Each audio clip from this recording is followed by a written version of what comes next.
¿Qué tal? En este video vamos a resolver el ejercicio 6 de nuestro portafolio de evidencias 1, que tiene que ver con el lanzamiento de dos dados y el cálculo de algunas probabilidades de manera sencilla.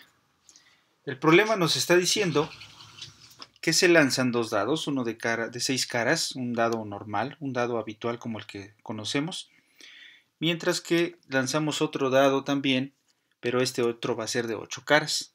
Se trata de un octaedro. Como ustedes saben, hay dados que tienen varias caras diferentes.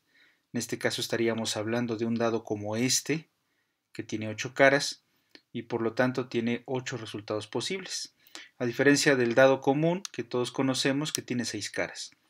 El problema consiste en lanzar dos dados, uno de 6, otro de 8 caras, de manera que vamos a tener varios resultados posibles. Entonces el ejercicio nos está pidiendo que elaboremos una tabla donde vayamos a organizar los posibles resultados y se puedan organizar por parejas. La vamos a hacer aquí en la pizarra. Para ello hemos utilizado aquí una cuadrícula en donde los resultados de la horizontal representan los dados del dado de 8 caras, mientras que los de la vertical representan los de 6. Entonces, cuando queremos hablar de todos los resultados posibles, habremos de llenar toda esta tabla con parejas ordenadas. Podemos convenir, por ejemplo, que vamos a poner primero las coordenadas, los resultados del dado de 8 caras y luego vamos a poner los resultados del dado de 6. Entonces, en este sentido, vamos a tener este tipo de resultados y vamos a ir llenando nuestra tabla de esa manera. ¿Sale? Entonces, cuando nosotros hacemos este tipo de tablas, es porque estamos poniendo en un solo sitio todos los resultados posibles. Todos los resultados posibles de un evento, como es el lanzar dos dados, se le llama precisamente espacio muestral. Entonces, en este caso, nuestro espacio muestral tiene varios resultados. En fin, vamos a llenarlo de esa manera, ¿verdad? Vamos a terminar, por ejemplo, en el resultado 8,6 y aquí va a estar lleno de todos los demás resultados. Como pueden ver, vamos a tener 48 resultados posibles porque son 8 por 6 y sobre de eso vamos a hacer nuestros cálculos. Entonces, las primeras preguntas que nos hace el ejercicio son las siguientes. ¿En cuántos casos es posible obtener al menos un número par? ¿Vale? Y al menos un impar. ¿Qué significa al menos? Al menos quiere decir que yo voy a obtener un número par, dos números pares, tres números pares, etcétera, todos los que sean posibles. Entonces, en este renglón que ya completé, cuando tenemos al menos un número par, es en estas situaciones. Aquí, por ejemplo, tengo un 2 que tengo un par. Este caso no entraría en lo que a nosotros nos interesa porque no tengo ningún par. Aquí tengo también otro par y aquí tengo otro par, etcétera. Pero en el caso en el que yo tenga también estos resultados, aquí tengo un número par, aquí también tengo al menos un número par. En efecto tengo dos pares, pero tener dos pares cumple con la condición de tener al menos uno. Este también representa una pareja que tiene un número par y aquí tengo también al menos un par, etcétera. Entonces lo que el ejercicio del inciso A me está preguntando, perdón, el inciso B, es en cuántos casos es posible obtener al menos un número par. Entonces voy a analizar los resultados, no voy a hacer, digamos, la tabla completa para que, intencionalmente, para que podamos analizar los resultados más bien de acuerdo a las características que nos están pidiendo y no tanto que el problema consista en usar la fuerza bruta y hacer el conteo de todo uno por uno. ¿Vale? Entonces, ¿dónde voy a obtener un número par? Si yo me fijo en el 2, entonces todos los resultados que estén en esta columna tienen al menos un número par. Lo mismo para todos los resultados de aquí y los resultados de aquí y los resultados de aquí también. ¿Sale? Todas las parejas que aparezcan en estas columnas van a tener un número par porque pues, el primer resultado se obtuvo un número par, lo que estamos señalando. Pero más todavía, todos los resultados que tengan que ver con los de aquí y los de acá y estos otros también se van a obtener al menos un número par. De hecho, si estamos aquí vamos a obtener dos pares, ¿verdad? Así como estamos marcando. Mientras que En estos otros espacios voy a tener un impar con un par, pero también se va a cumplir el hecho de que tengo al menos un par. ¿Sale? Entonces, ¿cómo contamos estas situaciones? Veamos. Cada una de las columnas tiene 6 números, porque corresponden con los resultados del dado normal.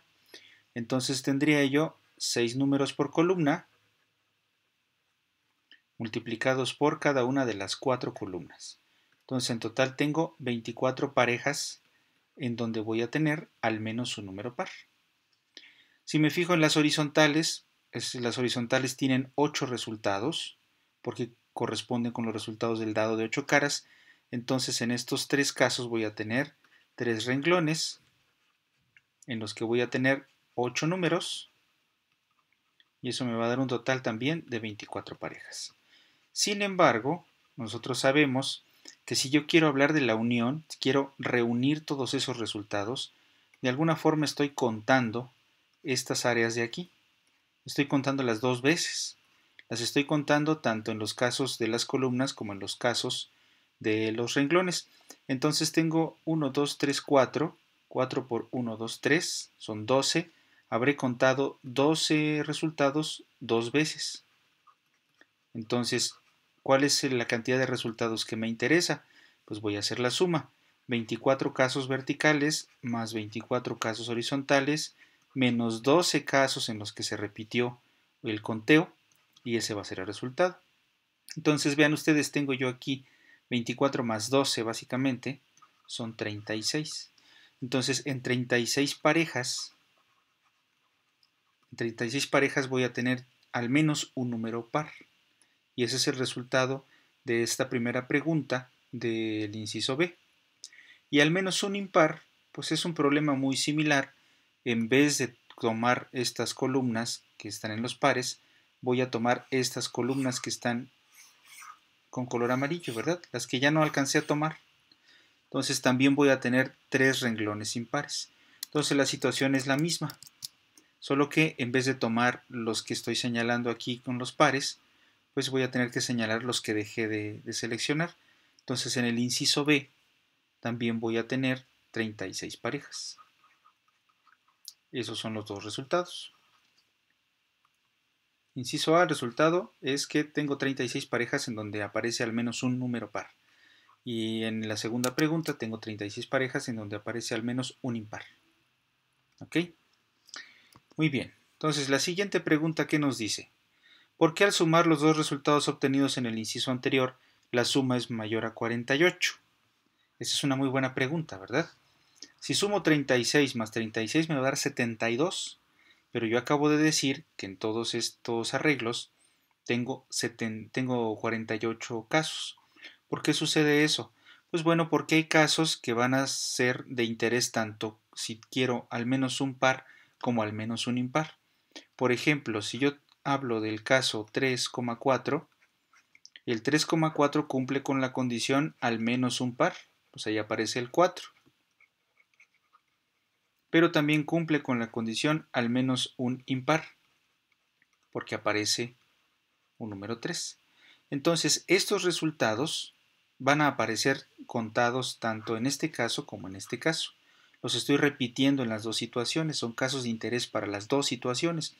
Por eso es que la suma de 36 más 36 son más de 48.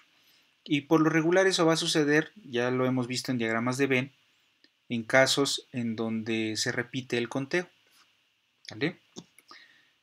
Bueno, en el inciso D nos pide calcular algunas probabilidades, ya son situaciones muy específicas. Por ejemplo, ¿cuál es la probabilidad de obtener un 7 como suma? Bueno, ante todo vamos a tener todos estos resultados cuando lanzamos dos dados. ¿Y por qué me interesa que la suma dé 7? Pues porque a lo mejor estoy jugando un juego de azar en donde si me sale el 7, yo gano. Me gustaría saber cuál es la probabilidad de ganar si es que yo obtengo ese resultado. La pregunta es: ¿en cuántos casos voy a obtener un 7 como suma? Pues vamos a hacer el análisis.